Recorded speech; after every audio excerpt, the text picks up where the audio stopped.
গত 2 দিন আগে হোয়াইট হাউসে ইউক্রেনের প্রেসিডেন্ট জেলেনস্কির সাথে ডোনাল্ড ট্রাম্প এবং ভাইস প্রেসিডেন্টের সঙ্গে সাক্ষাৎকার হয়। সেখানে মধ্যাহ্নভোজের আয়োজন করা হয়েছিল, কিন্তু 139 মিনিটেই বদলে গেল সব। খাবার না খেয়ে বেরিয়ে যেতে হয় জেলেনস্কিকে। কেউ কেউ বলছে জেলেনস্কিকে হোয়াইট হাউস থেকে বের করে দেওয়া হয়েছিল। হোয়াইট হাউসের শেফরা গত শুক্রবার ওয়েস্ট উইংয়ে rosemary chicken, celery root puree এবং কলার্ড গ্রিনসের প্লেট সাজাচ্ছিলেন, কিন্তু তখনই ওভাল অফিস থেকে উত্তপ্ত কণ্ঠস্বরে ভেসে আসতে শুরু করে।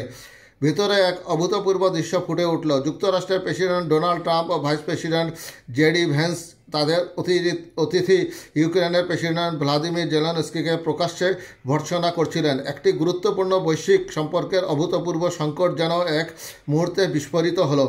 ইউক্রেনের সমর্থকদের জন্য এটি ছিল এক বিপর্যয়কর মুহূর্ত। মাত্র 10 মিনিটের ব্যবধানে দুই একরোখা নেতার মধ্যকার বৈঠক কিভাবে ভণ্ডুল হতে পারে তার বাস্তব উদাহরণ হয়ে উঠল ঘটনাটি।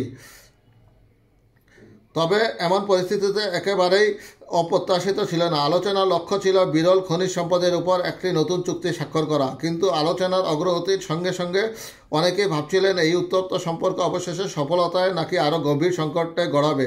জেলেনস্কিকে আগেই সতর্ক করা হয়েছিল ট্রাম্পের সঙ্গে বৈঠকে কিভাবে আচরণ করা উচিত। ট্রাম্প তোষামতকারীদের প্রতি সংবেদনশীল এবং তিনি কিভাবে উপস্থাপিত হচ্ছেন তা নিয়েও বেশ সচেতন। ইউক্রেনের প্রেসিডেন্টকে পরামর্শ দেওয়া হয়েছিল তিনি যেন আলোচনাকে খনিজ চুক্তির উপর সীমাবদ্ধ রাখেন এবং বিতর্কে না জড়ান।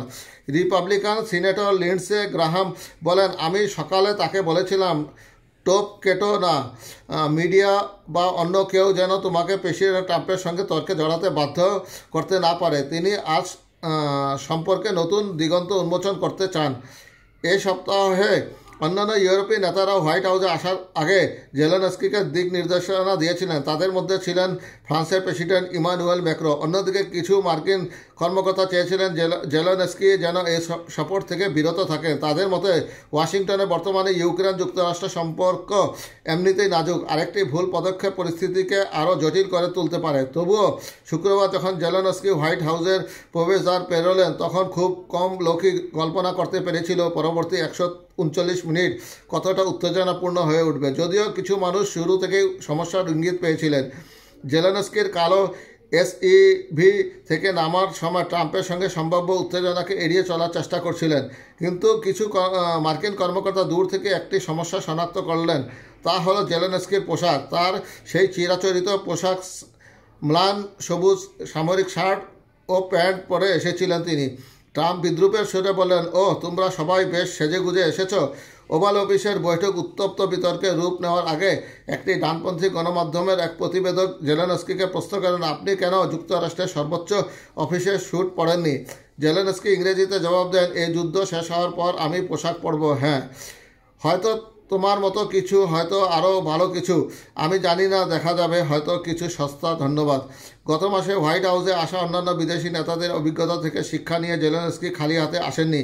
তিনি ইউক্রেনের বিখ্যাত বক্সার আলেকজান্ডার উসিকের ইউএফসি বেল্ট নিয়ে এসেছিলেন।